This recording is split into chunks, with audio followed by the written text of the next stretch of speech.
नमस्कार, मी देवाहुती गांजापूरकर. गल्ली ते दिल्ली या यूट्यूब चॅनलमध्ये आपलं स्वागत. पश्चिम बंगालच्या मुख्यमंत्री ममता बॅनर्जी या मुस्लिम अनुयायांचे राजकारण करतात, यात नवीन नाही. मात्र एका सर्वधर्म समभाव सभेत ममता बॅनर्जींनी हिंदूंना थेट काफिर म्हटले असून अल्ला कसम त्यांना सोडणार नाही असा इशारा दिलाय. ममता बॅनर्जी यांना मुंबईत पायघड्या घालणारे शिवसेना उबाठा गटाचे प्रमुख उद्धव ठाकरे यावर काय भूमिका घेणार हे पाहणं आता महत्वाचं ठरणार आहे. अयोध्येत रामलल्लांची प्राणप्रतिष्ठा झाल्यावर चिडलेल्या ममतांनी कोलकाता येथे मशीद तसेच चर्चला भेट दिली.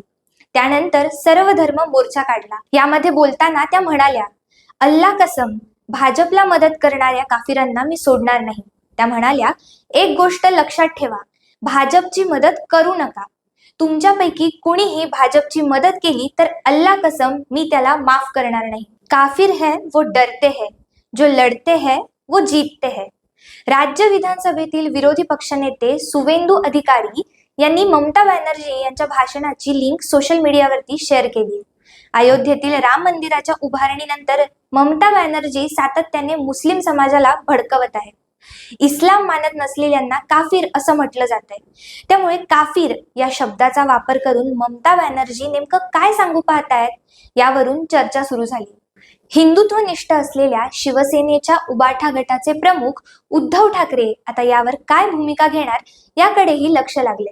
ममता बॅनर्जी यांनी गेल्या वर्षी ऑगस्ट महिन्यात उद्धव ठाकरे यांची भेट घेऊन त्यांना राखी बांधली होती.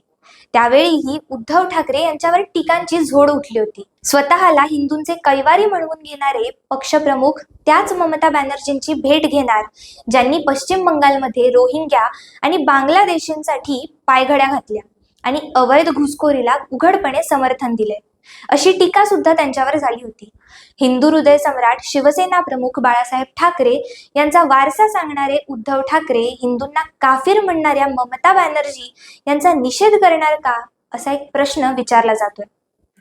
ममता बॅनर्जी यांना विरोधी पक्षांच्या इंडिया आघाडीमध्ये घ्यावे यासाठी उद्धव ठाकरे आणि राष्ट्रवादी काँग्रेसच्या शरद पवार गटाचे प्रमुख शरद पवार हे प्रयत्नशील होते.